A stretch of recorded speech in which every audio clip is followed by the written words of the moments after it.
Well, hello, everybody. Hello, and hello. Welcome to Gnyp Gnop. I am Greg Gnyp. I am, of course, your Gnyp. And then Krasinski is here. He is your Gnop. How are you, my friend? I am awesome. I'm so excited about today's show. I really am. I am as well. I have to be honest, my liver was a little bit not as happy about the idea of the show today, but it's okay. I'm just going to let it, it's like exercise. Absolutely. So, we get to talk about my favorite drink in the world, which is the old fashioned. So I'm really excited about that.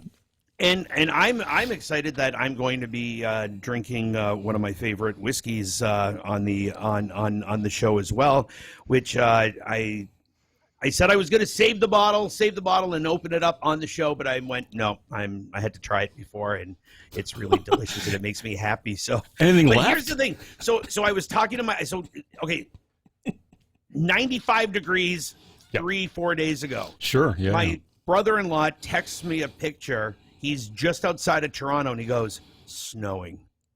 Ouch. Yeah. So right now, if anybody's complaining in our area right now, Toronto-ish area, getting a little bit of snow. So, yeah, glad I'm not there. Well, like our friends at Universal Honey, right? Last weekend in Saskatoon, they got snow. So And it's you know still what? May. That's what you get for living in Saskatoon. All right. So anything new and exciting going on in your world? You know, there's always something new and exciting going on in my world, but for the most part, right now we're just we're doing the spring plantings and really enjoying stuff. So. And I don't know if you've noticed, but boy, everything is like way ahead of schedule. Like, I mean, I'm talking 3 weeks ahead. My wisteria's already bloomed. My lilacs are already on their way out. It's like, it's crazy, I tell you.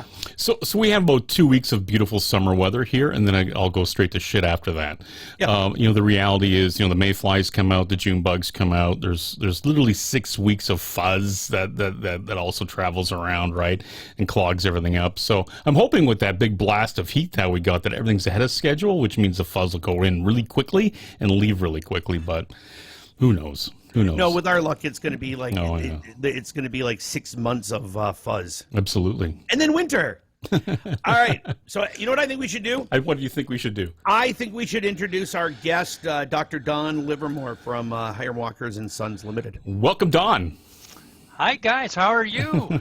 Hey, sorry, we were getting so excited thinking about that you being on the show. It was kind of like then it's like, oh yeah, we better bring him in. Yeah, I forget. How are you today, my friend? You talk about all those springtime things. You know what I care about? I care about if the corn's coming up. Right. That is big. We get 97% of our grain from Essex, Kent County, so that's very important to us, and we're very important to the region. So as long as that corn starts popping up and growing, we should be all fine here at Hiram Walker. So do you ever like drive through the county just to see how things are doing?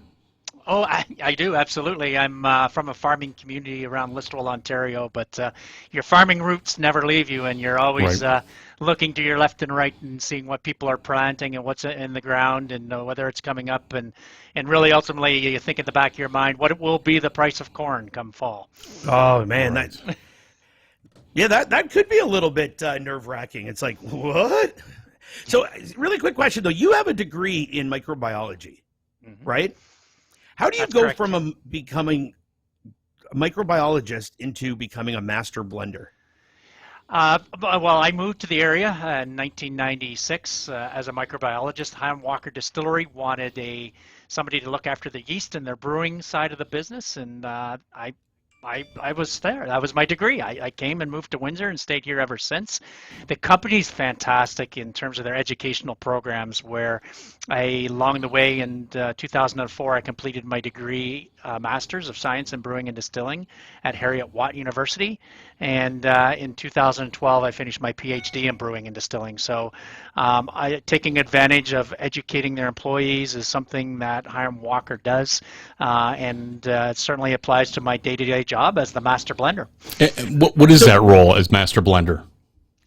It's a glorified term as research and development, if you want to put it in a nutshell. But you're in charge of what's coming down the road in terms of what whiskeys are going to be made. What do you visualize as people drinking 1 year, 5 year, 10 years?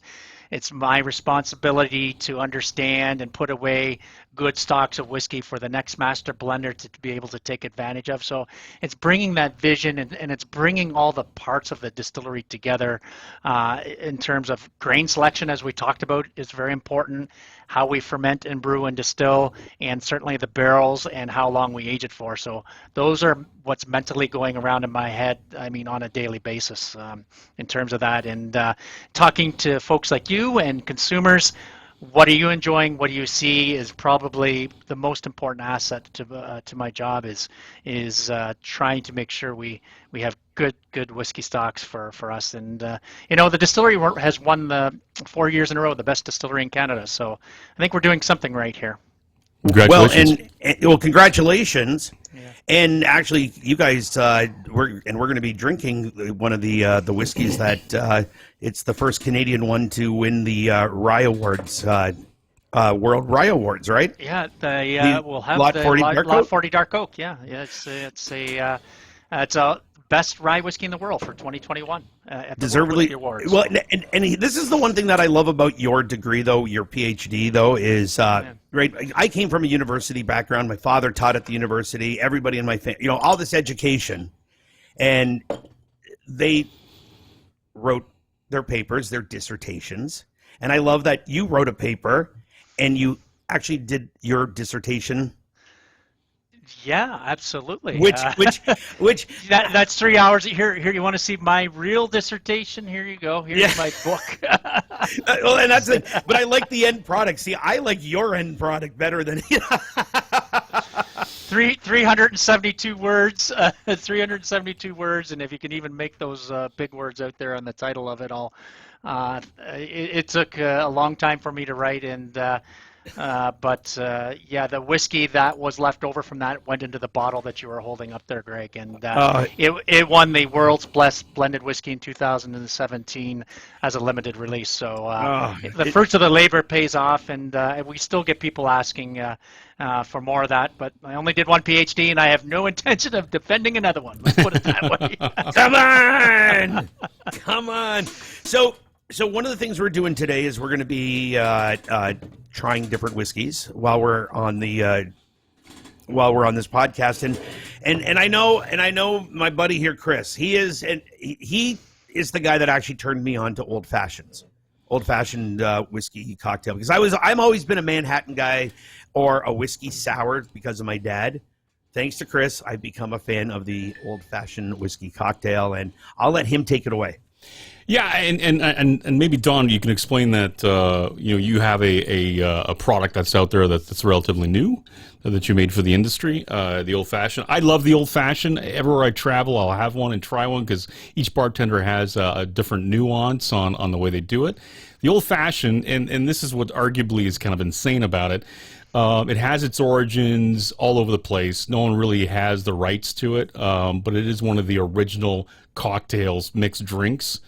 And speaking to a lot of people who know a lot about bartending, original cocktails were developed to slow people down from drinking straight alcohol. As bartenders and bar owners, they want them to stay a little bit longer and order food and do other things, but instead of just slamming whiskey down like they do in the old saloons, they slowed it down by breaking up the alcohol content. Yeah, and my thoughts on that, we were chatting earlier that it was in the 1800s when it was developed, but I've got Hiram Walker's original recipes here, and you could actually see him in just whiskey itself, blending in rum and blending in sugar syrups and things way back in the early 1870s and 1880s. At that time, even legislation was we can't add sugar into whiskey and call it a Canadian whiskey officially today, but the reasons why they were doing that back in that era, because a lot of the distillates at that point, they didn't even understand microbiology. The things that were coming out of the stills weren't of the best quality, and the ways they hid that flavor and taste profile was adding sugars or adding rums into these things to make it a little bit more palatable. So they probably was a natural progression for bartenders to say, hey, there's a little bit of sugar in this, and hey, why not add a little bit of a citrus or an orange or a bitter to it Right. to help mask those undesirable flavors. Along the way, we've learned how to brew much better to make it more palatable. We've learned how to distill much better. We've learned what the barrels do to whiskey, and I think probably the Manhattan, if anything like whiskey, was probably a little bit of that. Yeah. It was just to make things palatable and to cover up tastes. And there is only 3 ingredients in an old fashioned. I want to make this really clear to everybody simple. in the world. It is a bourbon or whiskey. It is a sugar. Usually it's a sugar cube with water or, like something sweet, and a bitter. Yeah. And that is Typically it. orange. Typically orange is what's used, but Right. I've seen other bartenders do their variants Correct. to the bitters they like. But Don, I have seen some of the most disastrous old fashions in the world. I was in a big bar in downtown Toronto, and my God, a hurricane glass showed up with a blue frosty thing and an umbrella on top, and the bartender said it was an old fashioned. I'm like, not on any planet that you could ever visit would this be an old fashioned. So anyway, no, I've seen them garnished with that's what ours with the JP Weiser's old fashioned. We recommend putting it on ice and doing your bartender. Put the shaved orange peel, maybe rim the glass with it. Yeah, you've got it right there, Chris. Is that exactly? I'm going to drink ours neat here today. That's the only glass I could find in my office currently. So. I'm going to doctor it up with some Luxardos because I love nice. a good cherry. This is what the bottle looks like, ladies and gentlemen. It's already pre-mixed. And Don, you also have the Manhattan as a premix as well. Yeah, and it's funny. Greg mentioned the 3 most popular whiskey drinks earlier. It was the old fashioned, the Manhattan, and the whiskey sour. Those are the 3 most popular cocktail drinks for whiskey. See that? I know how to drink. Well, cheers, I wasn't gentlemen. insinuating that, but yeah, cheers anyway. And I'd like to point out that I'm actually using my nice Weiser glasses. Oh, that's just delicious. Hit the spot. Great way to start a Friday afternoon. Lunch. Yeah, Now, see the thing that I like about this, and you go to, if you were to go to somebody's house and you're sitting by the pool, instead of having to go into the house to make a couple of drinks, you bring it in a cooler, keep it cool, have some ice cubes, and you can sit by the pool and have a couple of cocktails, and it's delicious. Wow. And this one's authentic too. When we were looking at the competitive set with the old fashioned that was out there, we've seen it ranging from 5% alcohol all the way up to about 45% alcohol. And this one we truly felt we wanted to hit the old fashioned.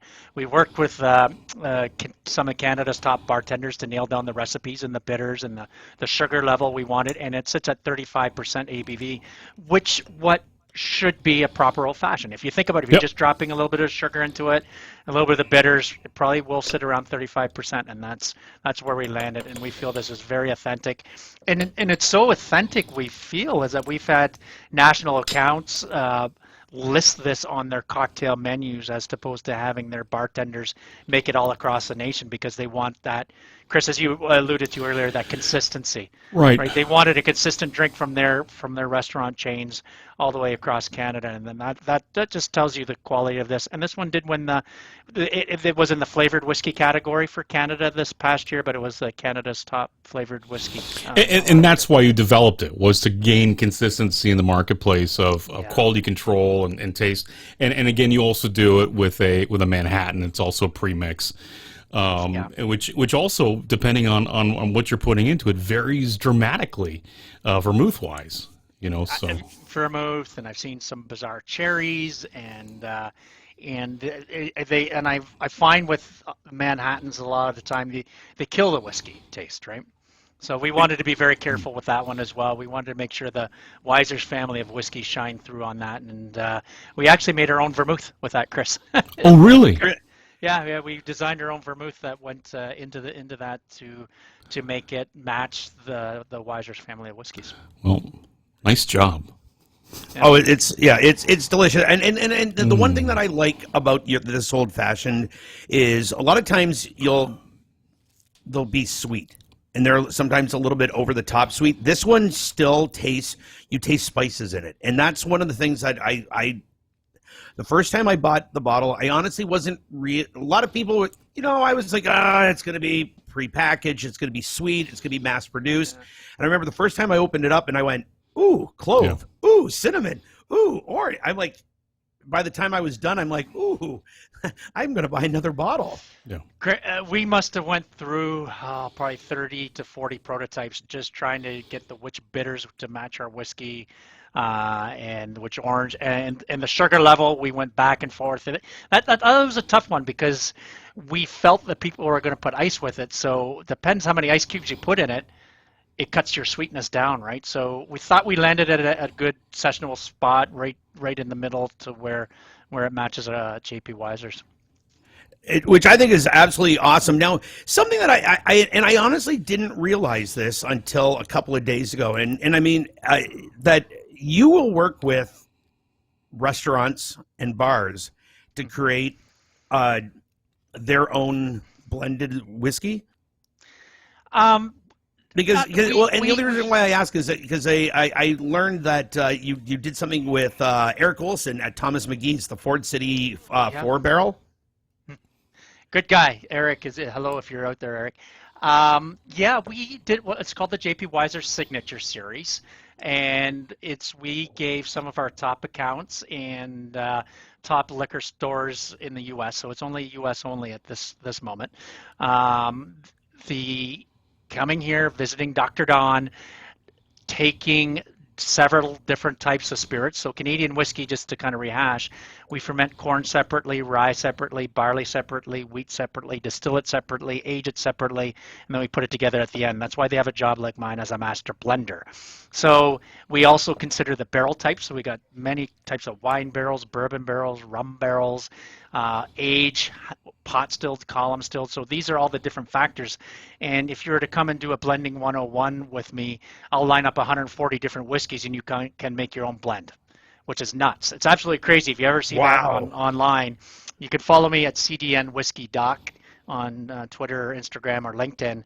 And I have pictures of these blending exercises. And Eric had the opportunity to come and do that, develop his own blend for his own bar in Detroit. And he came up with a really smooth style of whiskey, and I know our loyal JP Weiser's consumers have searched high and low to get all these different signature series blends that each of these liquor stores have developed, and it was very successful to bring awareness to Canadian whiskey to the American market, and what is done here at the Hiram Walker Distillery. Wow. So and that is one of the things I wanted to ask you about. It's funny because I'm on on Facebook and some of the social media pages, and it seems like Canadian whiskey still doesn't get as much love as it deserves in the States, because it's like I said something. I actually posted a picture of the Lot 40, the dark oak, and people went Canadian whiskey, and I'm like, it's the #1 whiskey in rye in the world. Yeah, and I'm like, what is it about Canadian whiskey? Like, we don't seem to export as much into the States. It seems like we keep a lot of the really good stuff to ourselves. Yeah, we do. Us as Canadians keeping the good stuff to ourselves. We do export a lot of Canadian whiskey to the U.S. It is quite prevalent there, but you're right. It ends up being the lower shelf kind of brands, high volume kind of thing, and the good quality Canadian whiskey probably hasn't really started coming out into the markets till probably 2015 or so. We dabbled in it a little bit, but a lot of that stuff has now kind of turned a corner. But us as Canadians, I would say, are very apologetic. Imagine that, where but we don't go out there and tell about our products. Yeah. No, that's the big thing is, so many times people have said stuff to me on these pages, and I'm like, but you don't understand. Canadian Mist is not. I mean, it has its place. It has its place. I'm not going to say one way or another about it. No, it's brilliant in a mix.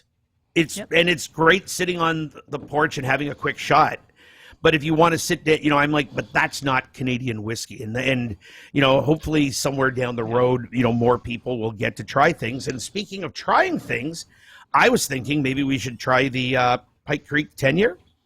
Absolutely. Right there. This one. Yeah, that's it. Here is. I love this one. This is a constant in my collection. Yeah. This whiskey here is absolutely adorable. And this is what I think we're just alluding to, the fact that this is a premium Canadian whiskey that's aged for 10 years. And what I've done after 10 years of aging, I've aged it in Caribbean rum casks. So barrels act like a sponge. What was in the barrel previously is going to come out into your product naturally. And by aging it in the Caribbean rum casks, you bring in those Caribbean rum spices. And the recipe that I have with this, I use 80% amber rum, 20% navy rum as the mix of barrels. And what we find is you get an interesting molasses. I often will say this one smells like a butter tart. Oh, does it ever? What a wonderful smell. I don't know. Canadians get that when I say that in the U.S. What's a butter tart? Yeah. But Sugar Canadians pie. totally understand that. The best way to describe a butter tart, it's a little piece of heaven. Yeah, and it's Canadianism, right? So this is a butter tart. And cheers, eh? Right on. But that's still pretty. It is very rich, very smooth. You got the dried fruits coming through.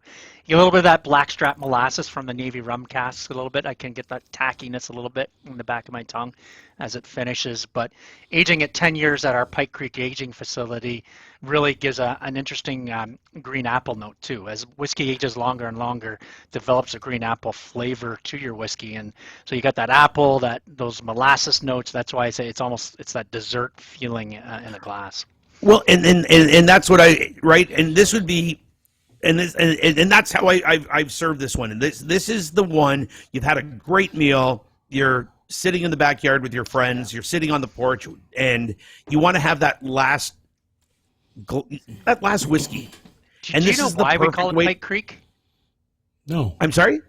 You don't know why we call this Pike Creek? No, why do you call it Pike Creek? Do you know where our aging warehouses are located? Near Pike Creek. Real Pike Creek, right? That's how we developed the name to this whiskey, yeah. I did not see that. I just learned. I was this many years old. Yeah, in St. Clair Beach, and it exits into the Lake St. Clair, right? Right. Yeah, and at the site we got 1.6 million barrels sitting there. Wow. Imagine that, and one barrel is $1,000 worth of tax. Wow. So there's $1.6 billion of excise tax sitting at our Pike Creek aging warehouse. Wow.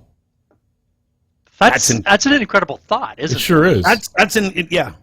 How important are we to the Canadian economy? Right.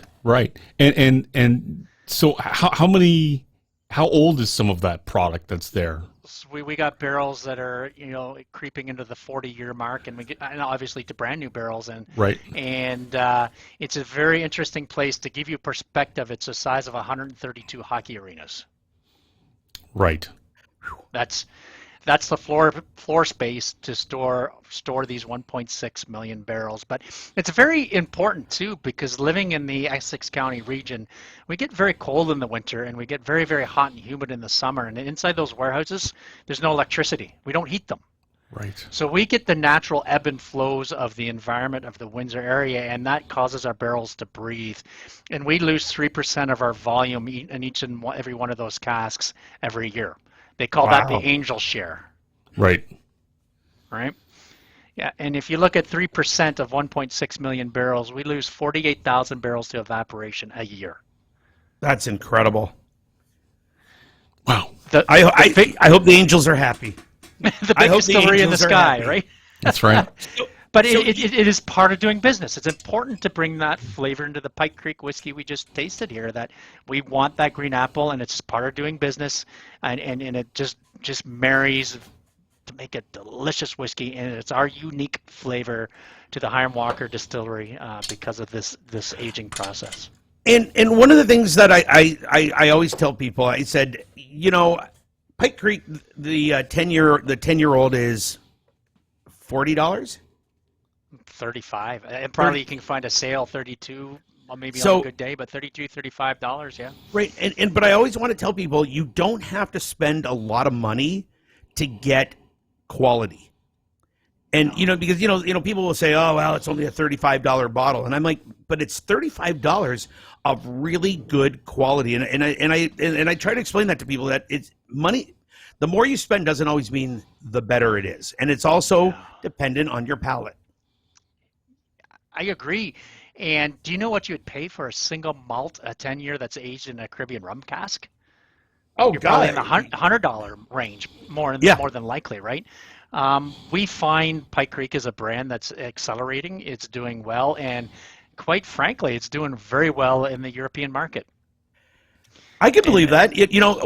I mean, at Christmas time, you came out with the one Pike Creek release, and it was delicious. Yeah, this one here, which won the Canadian Whisky of the Year previous year, that's the Pike Creek 21 year in an Oloroso cask. So that's a limited release.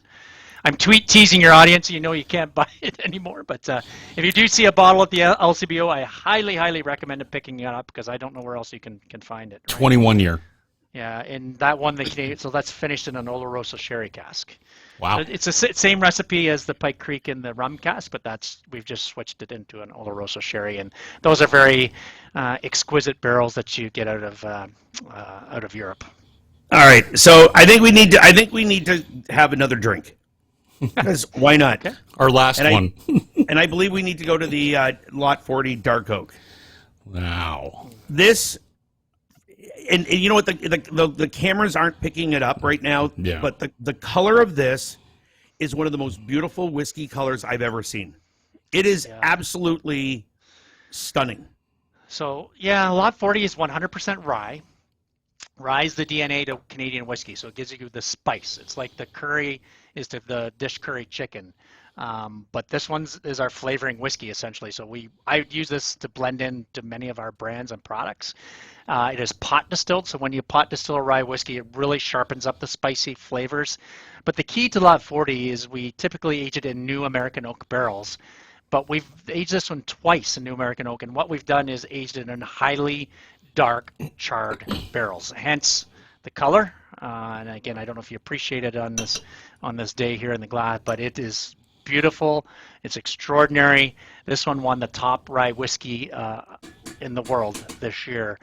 And for those who are whiskey connoisseurs out there, rye is a very hot style of whiskey at the moment. It's a very competitive market.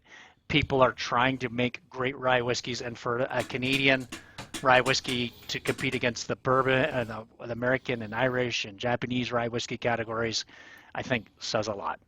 This one's just absolutely gorgeous. 48% ABV, and it's got the nice spiciness and complemented with those dark oak casks. Cheers, eh? Cheers. Cheers.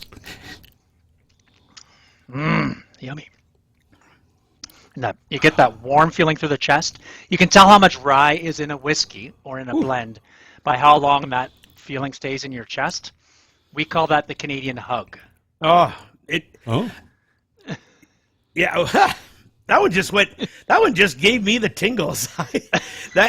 So here's one of the questions. All right. So this is something that I've always wondered. Have you, when you open up and you taste a barrel and it's been there for a little bit, and do you ever just open something up and just go, "Oh my God, this is the one," where you just know that it's hit the perfection of what you were dreaming of? Yes, yeah, I do. Yeah, I honestly, not so I'm bragging, or you know it when you pull it out of the barrels that you hit. You could kind of guess, but you make intuition. You got a gut feeling what kinds of things would go with the product that you distilled.